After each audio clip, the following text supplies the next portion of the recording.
예, 오늘도 이 금강경, 이 금강경의 주석을 단 경전이 금강경 오가야. 그래서 이 금강경 오가야를 같이 공부를 해보고자 합니다. 금강경과 금강경 오가야는 뭐냐? 금강경에다가 다섯 이 대가들이 주석을 다룬 것이 금강경 오가야다. 그래서 이 선사, 교학사, 교학과 선학, 이 교학과 선학이 어울려갖고 이 금강경을 해석하고 있다. 선쪽으로도 해석하고 있고 교쪽으로도 해석하고 있는 것이 금강경 오가야이다. 그래서 이 금강경 오가야는 절집에서는 제자들을 가르치는데 교과서로 사용되고 있다. 워낙 어렵고 금강경보다가 훨씬 더 어려운 게 금강경 오가야입니다. 배보다 배꼽이 더 크다 할 정도로. 그래서 일반인들에게는 잘 알려져 있지 않고 이 절집에서는 제자들을 가르치는 교과서로 쓰이고 있다 할 정도입니다. 그래서 같이 금강경 오가야를 같이 공부해 보고자 합니다. 저도 이 금강경 오가야가 있는지 없는지도 몰랐어요. 어떤 지인이 이 금강경 오가야를 하나 선물하길래 금강경 오가야라는 책도 있구나 이렇게 알았어요. 그래서 보니까 내용을 보니까 이거 교과선이 어울리갖고 금강경을 해석하고 있다 이거 아닙니까? 그리고 거기 오가 중에서는 또 누가 포함되어 있나 하면 해능도 여기에 포함되어 있더라. 해능, 야보 뭐 그분들이 꽤 유명하다 아닙니까? 유명한 분들이 뭐 있다. 누가 이 금강경 오가에는 함어득통선사가 이 편집을 했어요. 그러면 함어득통선사가 금강경 오가에를 지었나? 아니. 함어득통선사 이전에 어떤 분이 금강경 오가에를 지었는데 그분은 자기 자신의 이름을 밝히지 않았어요. 그걸 함어득통선사가 만들었어요. 이 함어득통선사가 누구냐 했을 때 1400년도에 세종대왕과 같은 동시대의 사람이다. 그래서 이 세종대왕이 함어득통선사를 찾아가서 많은 조언을 얻었다. 그렇게 표현하더라고. 그리고 이 함어득통선사가 그 태종의 그 스승인 무학대사의 제자다. 뭐 이렇게도 표현하더라고요. 이때 동안에 이 함어득통선사가 금강경 오가야를 다시 편집했고, 그러고 나서 이 금강경 오가야를 한글로 편찬하신 분이 무비스님이다. 무비스님도 여기에 자기의 주석서를 보탰더라고. 그러면 오가야는 말만 책 이름이 금강경 오가야지만은 실제로 여기 인용된 사람들까지 다 엄치면 1000명이 넘는다 이렇게 표현해도 돼요. 그래서 이 금강경 오가야를 같이 공부를 해본다. 그리고 요거는 금강경 자주 이야기하지만 요거는 한국불교대학교에서 교재로 사용하고 있는 우학스님, 무일 우학스님, 무일중 무진장이다 할 때 그 무일중 무진장 할 때 무일을 뽑아내 자기 호로 사용하고 있다. 이렇게 강의 시간에 이 우학스님이 그러더군요. 저도 이 한국불교대학교의 수료생입니다. 그래서 이 공부할 때 우리가 이 경전으로 금강경을 갖고 금강경 하니까 금강, 반야, 바라밀경이죠. 금강, 반야, 바라밀경 이걸로 같이 공부를 했는데 이 금강경을 공부하고자 하는 분이 있다면 꼭 이 책을 하나 구입해 갖고 이걸로 공부하면은 아주 쉽게 잘 푸는 그야말로 우학스님의 그 자기 자신도 그렇게 표현 다정하고 세심하고 이런 성격이 아주 쉽게 이 금강경에 녹아있다. 그래서 이 금강경을 이제 뭐 들어가 보면 이 32분으로 나눠져 있어요. 32분. 분자가 뭐냐? 나눌 분자. 이 금강경이 50년에서 150년 사이에 지어졌는데 이것을 그 400년도에 그 중국의 고마라 집에 의해 갖고 중국말로 번역되었어요. 그래갖고 한 200년 흘러갖고 600년도에 달마대사가 중국으로 왔을 때 만났는 왕이 양무제잖아요. 그 양무제의 아들 소맹태자가 이 금강경을 32분으로 나누고 각 분마다 제목을 갖다 이었어요. 그게 지금 또 유효하다.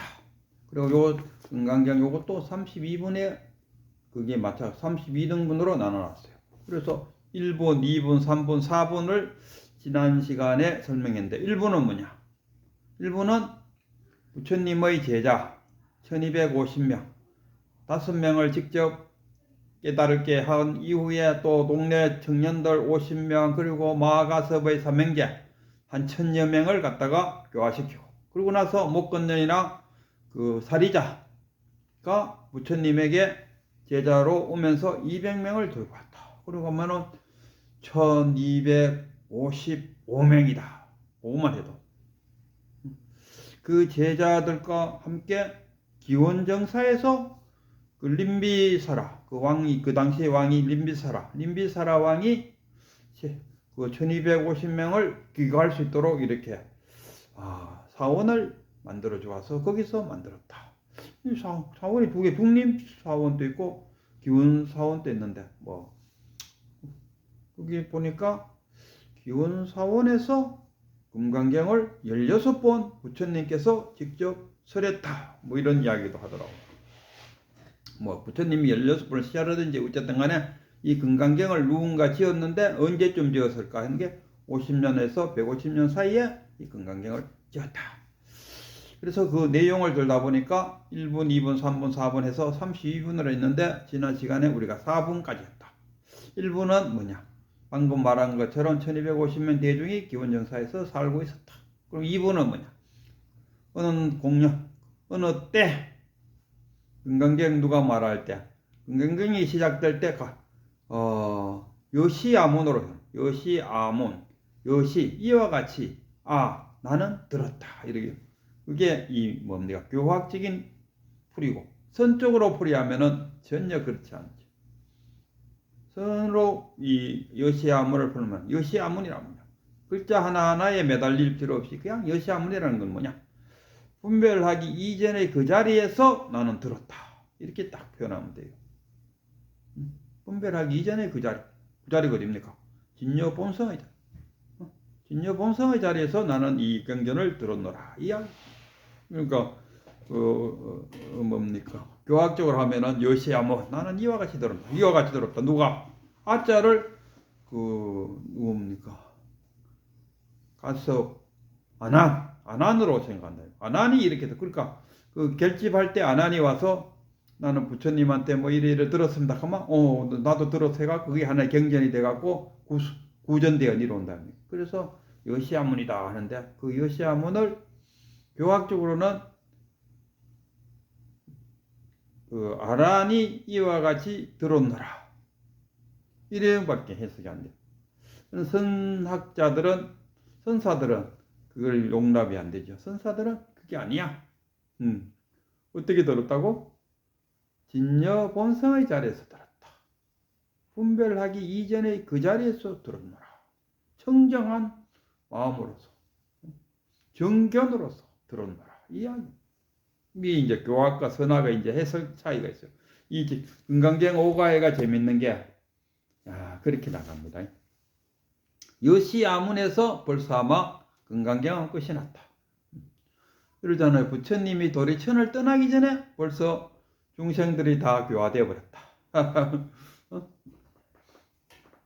또는 부처님이 마가 부인의 배에서 나오기 전에 벌써 아마 중생들이 다 교화되어 버렸다. 이게 선적인 해석. 그래갖고 요시아문 하는 그 순간에 벌써 아마 금강경은 끝이 났다. 그러고 나서 이제 1200대중들을 거느리고 같이 이제 있다가 어느 때 여기에서 벌써 또 끝났다고 이야기하는 분도 있어요.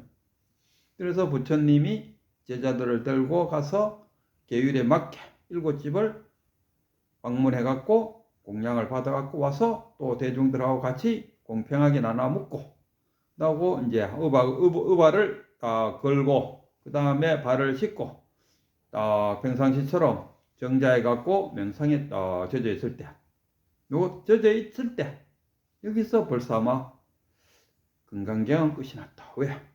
금강경은 말로 전하는 게 아니, 부처님이 말 없는 그 장면에 의해서 이 금강경은 벌써 끝이 났노라. 이렇게. 그래서 서보리가 그 장면을 딱 보고 희화합니다. 희화나이다. 제존이지. 어디 오늘만 봤겠나? 지금까지 서보리가 끝없이 참 끝없이란다. 한번 과거에서부터 뭐 몇 년간을 쭉 지켜본 그 모습을 오늘에서야 드디어 서보리에게 뭔가가 탁 와닿았다는 이야기다. 동시졸탁이 일어났다. 뺑아리가 바깥에서 안에서 바깥으로 나오려고 삐약거릴 때 어미닭이 밖에서 쪼아줄 때, 그게 동시졸탁이거든요. 그래서 한 마리의 뺑아리가 안전하게 나와서 잘 크게 된다. 저도 우리 큰 스님이 표현할 때, 아이고 이제 한 마리의 뺑아리가 되었구나. 그 말씀이 너무 기분이 좋았어요. 어쨌든 간에 거기서 말 없는 가르침에서 서보리는 다 깼지. 말이 필요 없는 이 도라는 건 뭡니까? 깨달음. 큰 스님을 찾아가서 큰 스님이 말씀하는 거에 거기에 매달리 갖고 하나의 깨달음을 얻으려고 매달리면은 못 깨칩니다. 말은 뭐냐? 말은 달을 가리키는 손가락에 불과하다. 이 금강경을 배운다. 이러면은 지식만 늘어나요. 금강경을 배운다는 생각을 갖고 있으면은 지식만 늘어. 응무소주 이생기심이 뭔 뜻인지 난 알았어. 알면 뭐합니까? 하나의 지식만 늘어나. 우리 선에서는 뭐합니까? 후야든지 간에 네가 지금까지 배운 지식을 다 니라놔라. 내리놔라. 성철 스님 표현대로 하자면은 휴거하고 또 휴거하라. 휴거하고 또 휴거하라. 내려놓고 또 내려놓아라. 내려놓으라 하니까 어느 큰 스님, 조주 스님이 어느 스님이 와서 조주 스님을 방문했어요. 그리고 막 그 당시에는 큰 스님을, 지금도 마찬가지 예의를 갖추려면은 큰 스님을 방문할 때는 꼭 선물을 가지고 가야 된다. 이는 절집에서 아마 철칙 같아요. 근데 이 스님이 바쁘게 오다 보니까 선물을 못 갖고 왔어요. 그래갖고 아이고 스님 선물을 못 갖고 와서 죄송합니다. 이렇게 하니까 조주 선사가 됐네고만 일어나라. 아니 선물이 없는데 어떻게 일어놓습니까? 그래? 그러면 들고 있거라. 이 한마디에 팍 깨지. 그 조주 선사가 일어나라 들고 있거라 하는 그 말 뜻을 팍 알게 되어버렸다. 이게 선이죠. 그러니까 뭐 일어나라 하는데 뭐 자꾸 이렇게 뭐 미주알 꼬주알 막 해갖고 이야기하는 건 그거는 이제 우리가 조사선과 열애선으로 나눴을 때 그건 하나의 열애선에 불과하다. 이렇게 그대가 이야기하는 걸 들어보니까 그대는 열애선은 깨친 것 같은데 조사선은 모르는 것 같아요. 이렇게 딱 말하니까 누구야 그 스님이 내가 눈을 한번 껌뻑했는데 못 알아들으면은 시자야 하고 부르겠습니다. 딱 그 한마디에 인가해준다. 눈을 한번 껌뻑했다. 말 이전에 어떤 걸로 표현했다. 눈을 한번 껌뻑했어요.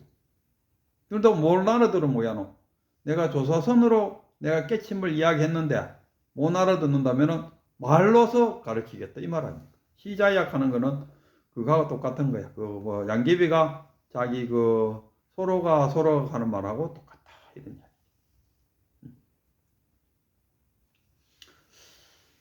어쨌든 간에 이 선과 교가 잘 어울려 갖고 금강경을 해석하고 있는 금강경 5가에 같이 공부를 함으로써 이 공부의 깊이가 더해질 것이고 금강경의 깊이가 더해질 것이고 그래서 1장은 1부는 그래갖고 이제 딱 묶고 이제 탁 앉아서 그게 이제 2분이 되겠지. 2분. 1분, 2분이 이게 뭡니까? 서분이라. 서론, 본론, 결론. 서분, 정종분, 그다음에 유통분. 경전 그렇게 세 개로 나눈답니다. 그래서 부처님이 1200대중들과 함께 기원정사에 있었고 어느 날 이 어느 날이 막 그 하나로 금강경 끝이 나타가는데 어느 날 부처님이 자기 제자들을 들고 탁발하고 와서 같이 공양하고 명상에 탁 앉아있어 탁까지가 서분 1분 2분이 끝이 나고 그 다음에 그 모습을 보고 서보리가 벌떡 일어나고 희화시나이다 세존이야 깨달으려고 발심한 자는 그 마음을 어디에 두고 어떻게 마음을 항복받아야 되겠습니까? 하고 질문을 탁 던져. 이게 3분이 되겠죠. 그러니까 이 마음을 어디에 머무르고 어떻게 항복받아야 되겠습니까? 여기서 어렵게 해놨어요. 한문으로 표현하면 더 어렵고 지금 한문을 번역해서 내가 이야기해도 더 어려워요. 이거를 선적으로 쉽게 이야기하면 깨달으려고 마음먹은 자들은 어떻게 일상생활을 하고 마음을 어디다 둘 것인가는 그냥 일상생활에 내 마음을 어떻게 사용할 것이며 그리고 어떻게 항복받을 것입니까? 그거는 어떻게 내가 수행을 할 것입니까? 이렇게 표현했으면 얼마나 쉽습니까? 금강경이 이거 절대 어려운 게 아니라요. 이 쉬운 금강경을 부처님이 16번이나 강의했다니까. 그 제자들은 누구냐? 저기 머리 깎아주는 이발사부터 해갖고 시골의 할매까지 다 들으면 부처님 말씀 들으면 다 이해할 수 있도록 그렇게 아주 쉽게 부처님은 설을 해놨는 거를. 이놈의 불교가 중국으로 들어오면서 장자, 노자, 공자 또 연맹이부터 해갖고 또 중국의 그 유명한 시인들까지 다 여기 중국 그 불교에 들어와 버렸다. 그러니까 이 불교가 엄청나게 어려워져 버렸다. 또 한자로 되어 있기는 중국 사람들은 좀 덜 하려는 몰라도 한자로 된 불교가 한국에 들어왔으니까 얼마나 어려웠겠습니까? 일본은 조금 덜 하죠. 일본은 보기에는 한자를 사용하죠. 우리는 한글 사용. 지금 또 우리는 한글 사용하고 이제 우리 세대만 해도 이제 한문은 잘 몰라요. 이런 세대가 이 금강경을 이해하려고 하니까 얼마나 어렵습니까? 그러나 그거 싹 다 걷어내버리면은 부처님 시절에 2500년 전에 그 천민들 가면은 브라마, 카샤트리아, 슈드라 또 바이샤 슈드라 4계급이다. 바이샤 슈드라 이거는 천민계급이라. 이 부처님의 대부분의 제자들은 이 천민계급이었다니까. 이 사람들도 부처님 밑에 와갖고 강의를 들으면 다 이해하게 됐어요. 그렇게 쉬운 금강경을 지금 우리 앞에 놓여있는 이 금강경은 엄청 어렵게 이야기하고 있다 이래. 그럼 저는 잘 이야기합니다. 누가 불교를 어렵게 하고 있는가? 그런지 모르도 여러 번 내가 누가 불교를 어렵게 하고 있는가? 불교는 결코 어려운 것이 아니다.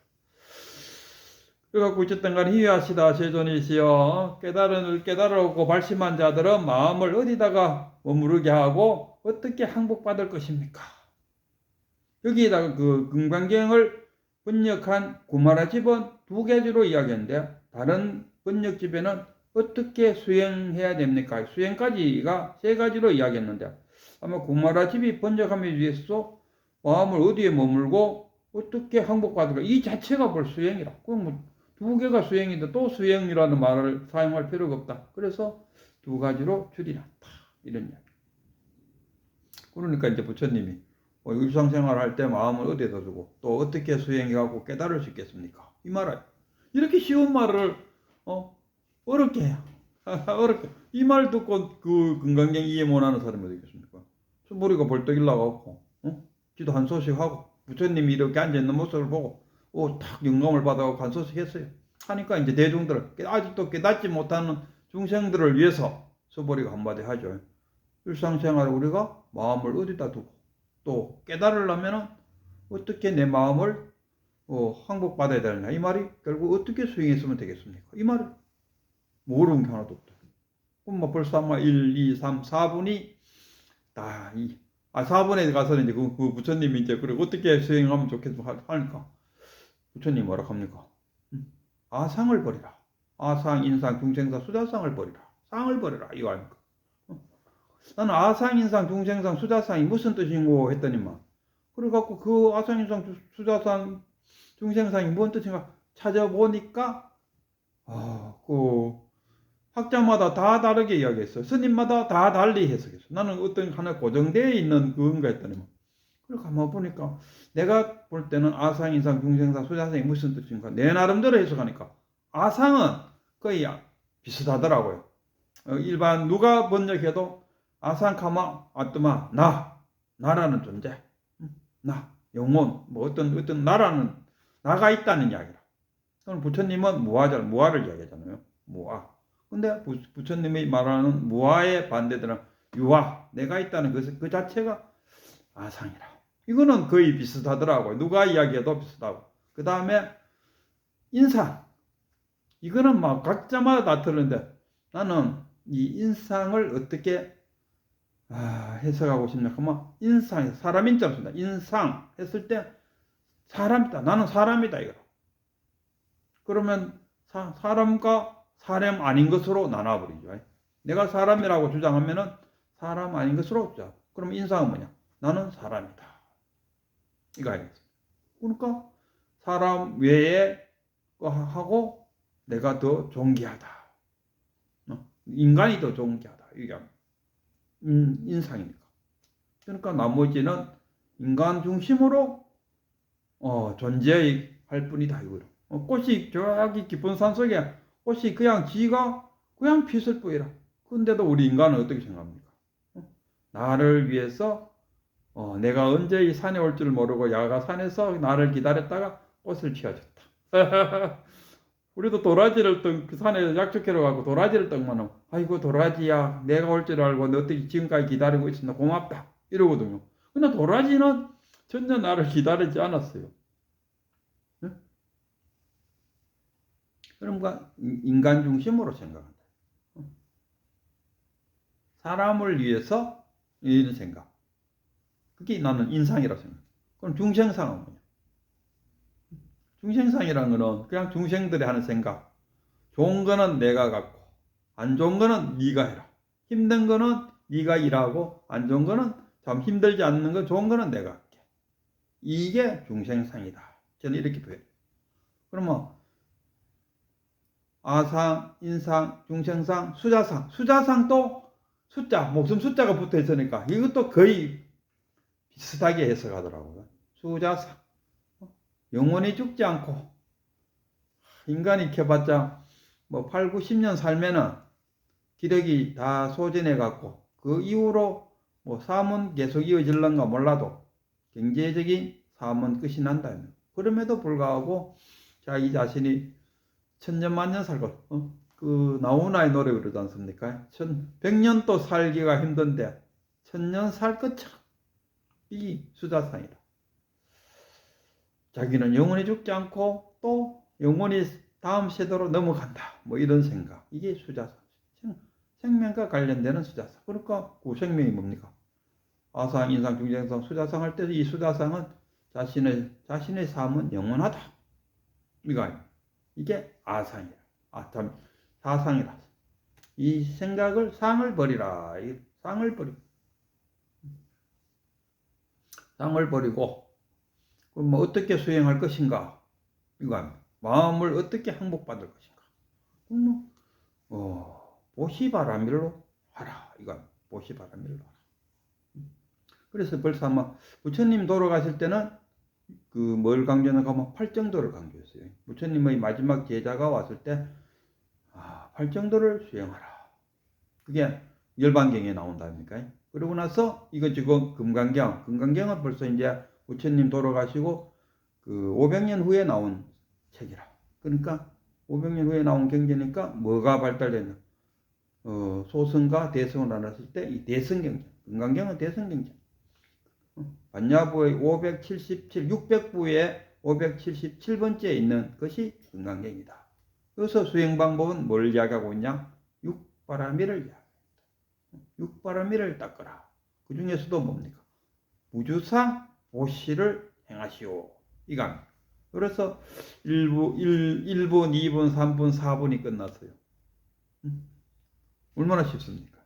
금강경이 전혀 어려운 게 아닙니다. 그 안에 이제 욕계, 색계, 무색계, 또 이야기도 나오고, 이런저런 소소한 이야기가 나와요. 그게 이제 교학적인 이야기입니다. 그 교학적인 이야기를 소소하게 다 배우려고 하니까 이놈의 금강경이 어려워요. 배울 필요가 없어요. 금강경이 무슨 역할을 하고 있습니까? 금강경은 가르치는 게 아닙니다. 금강경은 가르치는 것이 아니고 가르치고 있다. 뭘 가르치고 있냐? 깨달음으로 가는 경이 뭡니까? 길을 말하는 거죠.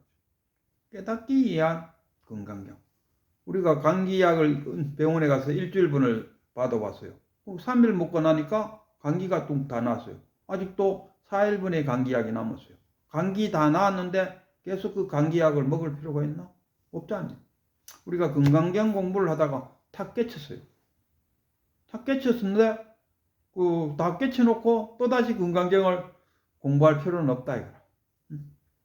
근데 그 선사들을 또 깨친 분이 책을 보고 있으니까 제자들이 아니 스님 깨친 분이 왜 책을 보고 있습니까? 이건 내 눈 가리기야.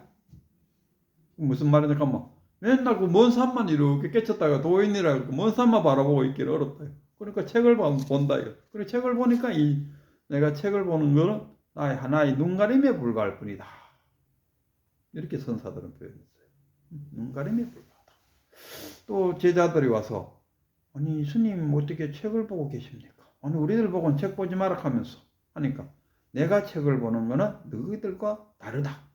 너희들은 밥 먹을 때 커피 마시면서 TV 보면서 이렇게 하잖아. 나는 책 볼 때 책만 본다. 책 볼 때 책만 본다.